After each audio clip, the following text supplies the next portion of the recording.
लोक चळवळीच्या स्वाक्षरी अभियानाला प्रचंड प्रतिसाद। नांदेड शहर महानगरपालिकेने मागील 10 दिवसात नांदेडकरांवर कृत्रिम पाणी टंचाई लादली। त्याचा निषेध व्यक्त करण्यासाठी लोक चळवळ या सामाजिक संघटनेच्या वतीने गुरुवारी स्वाक्षरी मोहीम राबविण्यात आली। या मोहिमेला चांगला प्रतिसाद मिळाला। शहराच्या मध्यवर्ती ठिकाणी महात्मा फुले यांच्या पुतळ्यासमोर हे अभियान राबविण्यात आले। नांदेड शहराला पाणी पुरवठा करणारी मुख्य जलवाहिनी फुटली, त्यासोबतच तेथील विद्युत पंपही बिघडले। त्यामुळे सलग 10 दिवसांपासून शहराच्या उत्तर भागाला पाणी पुरवठा झाला नाही। या दरम्यान पाण्याविना नागरिकांचे बेहाल झाले। अव्वाच्या सव्वा दर देऊन काही नागरिकांनी पाणी विकत घेतले। नागरिकांना दारोदार जावे लागले। ही पाणी टंचाई लादूनही महापालिकेला त्याचे गांभीर्य नाही।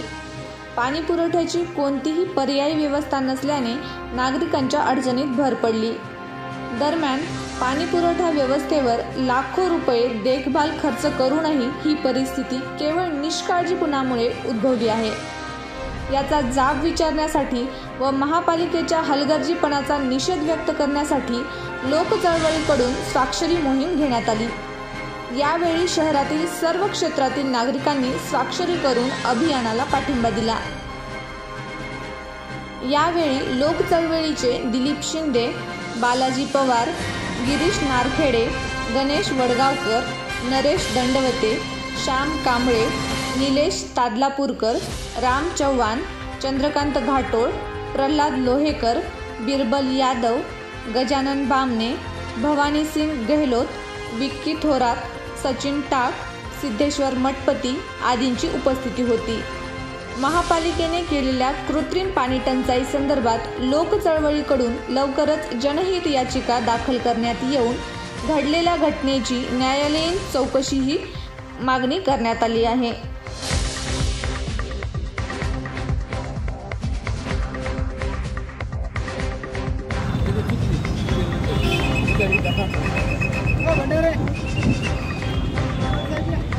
लोक चळवळीच्या वतीनं झालेली आहे।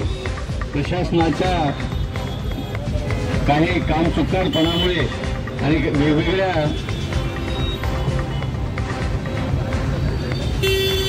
दिरंगाईमुळे सह्यांची मोहीम आपण लोक चळवळीच्या वतीनं इथं ठेवलेली आहे। सर्व नागरिकांना आवाहन आहे की या चळवळीच्या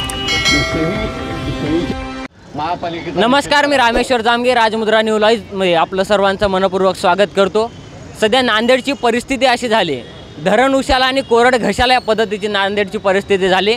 कारण नांदेड येथे जी जलवाहिनी नांदेडला पाणी पुरवठा करते ती कोटतीर्थ येथील जलवाहिनीचा पाईप फुटल्यामुळं आणि त्या ठिकाणच्या जे काही मोटारी आहेत त्या मोटारी नादुरुस्त झाल्यामुळे नांदेड जिल्ह्याला जो पाणी पुरवठा होत होता नांदेड उत्तर आणि नांदेड दक्षिण भागात तो पाणी पुरवठा आता कुठेतरी खंडला आहे। आणि मागील 10 दिवस झालं नांदेड शहरवासियांना पाणी भेटत नाही। 10 दिवस झालं त्यांना या त्रासाला सामोरं जावं लागते, पाणी टंचाईला सामोरं जावं लागते। मोठ्या प्रमाणात टँकर अजूनही जवळपास 25 टँकरने पाणी पुरवठा केला जातो असं सांगितलं जातं, पण तरी तो पाणी पुरी होत नाही। तर याच अनुषंगाने लोक चळवळ या आंदोलनातून एक नवी चळवळ उभी केली या नांदेडच्या महानगरपालिकेच्या विरोधात। आणि आज स्वाक्षरी मोहीम या ठिकाणी लोक चळवळ आंदोलनातील काही कार्यकर्ते आणि नांदेडचे नागरिक आपल्या सोबत आहेत, आपण त्यांच्याशी संवाद साधूया। सर, ही चळवळ उभा करण्यामागचा उद्देश काय आहे? नांदेड शहरामध्ये अनेक समस्या आहेत, जसे की स्वच्छतेचा प्रश्न आहे, रस्त्यांचा प्रश्न आहे, सिग्नलचा प्रश्न आहे आणि आत्ता मागील 10 दिवसापासून जो मोठ्या प्रमाणात पाण्याचा प्रश्न उद्भवलेला आहे।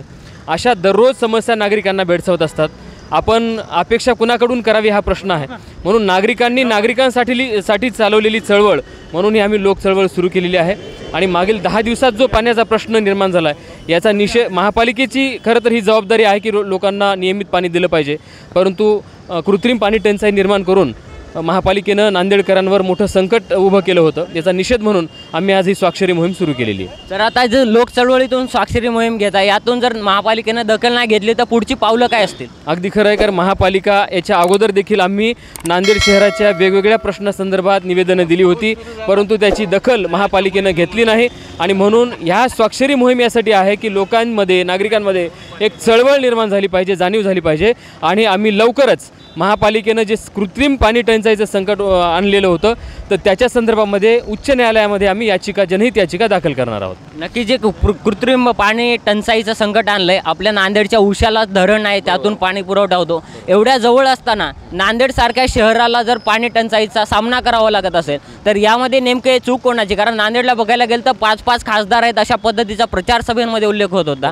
पण त्याच 5 खासदार असलेल्या नांदेडला आज पाणी टंचाईला सामोरं जावं लागतं. अगदी खरं, दरवर्षी महापालिका मेंटेनन्ससाठी, देखभालीसाठी लाखो रुपये तरतूद करते अर्थसंकल्पामध्ये. मग हे लाखो रुपये जातात कुठे? ज्या नांदेडला पुरेपूर पाणी आहे, मुबलक प्रमाणात पाणी आहे, असं असतानाही महापालिका एकतर दररोज नांदेडकरांना पाणी देत नाही, त्यातल्या त्या 4 दिवसाला 8 दिवसाला पाणी येतं. आणि मेंटेनन्स न करता हे केवळ ज्याला काय म्हणतो आपण भ्रष्टाचाराचं कुरण महापालिका झालेलं आहे. आणि त्याची परिणिती आज आपण नांदेडकर पाहतो आहोत. नक्कीच नांदेडकर या ठिकाणी पुढचं पाऊल हे ते जनहित याचिका दाखल करून महापालिकेला जाब विचारणार आहेत. त्याबाबत अजून आपल्यासोबत नागरिक आहेत, आपण त्यांच्याशी संवाद साधूयात. सर, जी काही कृत्रिम पाणी टंचाई झाली त्याचा सामना तुम्हीही केला आहे, तर नेमके या 10 दिवसाचा खडतर प्रवास कसा होता आणि महापालिकेला तुम्ही काय म्हणू इच्छाल? सर्वात प्रथम सबसे पहले ये जो जन जागरण का जो मुहिम चला रहे हैं उनको मैं शुभेच्छा देता हूं. और उसके बाद हम सरकारी यंत्रणा जो कुछ इस पानी व्यवस्थापन में काम कर रहे हैं, ये यंत्रणा यहाँ पर फेलियर हुई है, ये सारी जनता जानती है.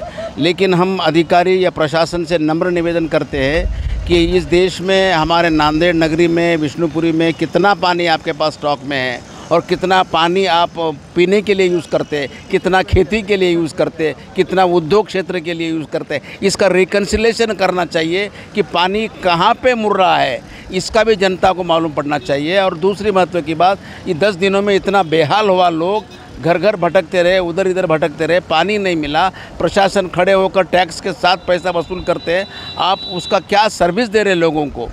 ये बड़े दुख की बात है. इतना बड़ा शहर जहाँ अशोकराव है, जहाँ 5-5 खासदार है, मराठवाड़े में सबसे ज़्यादा पानी का स्टॉक नांदेड़ में है, उसके बावजूद ये हाल है. ये बहुत बड़ा दुर्भाग्यपूर्ण हमें कहना पड़ता है. अभी लोगों में जागृति आना चाहिए, इसके लिए प्रशासन सदैव जागृत रहे. इसेंशियल पानी है, जल ही जीवन है, और जीवन को ख़त्म करने के पीछे लगे हैं. तो इस प्रकार से सरकार इस बात की गंभीरता से ध्यान देकर ये प्रश्न को रात दिन सोच कर इसे हल करना चाहिए, ताकि लोगों को सुकून और चैन मिल सके. धन्यवाद. सर, ही मोठ्या प्रमाणात पाणी टंचाई झाली, 10 दिवस झालं नांदेडला पाणी नाही, या संदर्भात तुम्ही नागरिक म्हणून काय म्हणाल? माझा सरळ आरोप आहे की महापालिकेचे अधिकारी आणि आयुक्त, कमिशनर साहेब आणि जे लोकप्रतिनिधी आहेत यांनी याच्यात दुर्लक्षितपणा केला. आणि लोकांना जे मोटारी बंद, 5ही मोटारी कशा बंद होतात हा मोठा प्रश्न आहे. पर्यायी व्यवस्था केली नाही. आणि नागरिकांना, नांदेड शहरातल्या 7 ते 8 लाख नागरिकांना मूर्ख बनवण्याचं काम जे महापालिकेच्या माध्यमातून झालेलं आहे, त्याचा निषेध आम्ही या इथं सही करून करत आहेत. त्याचबरोबर आज सर्वसामान्य माणसं, लोक घरात काम करायचं की पाणी भरायचं हा मोठा प्रश्न आहे. आज टँकर 3 ते 4 हजार रुपयाला आहे. गरीब माणूस हा घेऊ शकते काय?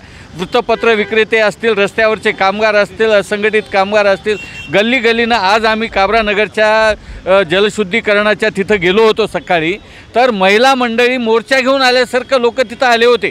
आम्ही ते पाहून परेशान झालो की हे लोक हे पाण्यासाठी किती परेशान आहेत. मग आज 7-8 लोकसंख्येला यांनी या पाण्यासाठी म्हणजे धरण उशाला आणि तुम्ही जसं म्हणलं कोरड घशाला, अशा पद्धतीनं आम्हाला इथं ठेवलेलं आहे. त्यांचा निषेध आम्ही या ठिकाणी करत आहोत. नक्कीच या पद्धतीचा निषेध या ठिकाणी व्यक्त करत आहेत. सामोरे जावं लागतंय. त्याचबरोबर नांदेडच्या उशाला धरण असताना नांदेडकर पाण्याला मुक्त आहेत, ही कुठेतरी एक गांभीर्याने घेण्यासारखी बाब आहे. दुसरी गोष्ट म्हणजे मोटारी खराब झाल्यात अशा पद्धतीचं सांगितलं जातं, पण त्या मोटारीचं मेंटेनन्स व्यवस्थित ठेवलं गेलं तर ही वेळ आली नसती असं नागरिकांचं मत आहे. त्याचबरोबर नांदेड जिल्ह्याला जर पाणी पुरवठा व्यवस्थित नाही झाला आणि या चळवळीची दखल नाही घेतली तर येणाऱ्या काळामध्ये जनहित याचिका दाखल करण्याचं कामसुद्धा लोकचळवळी आंदोलनामधून होईल.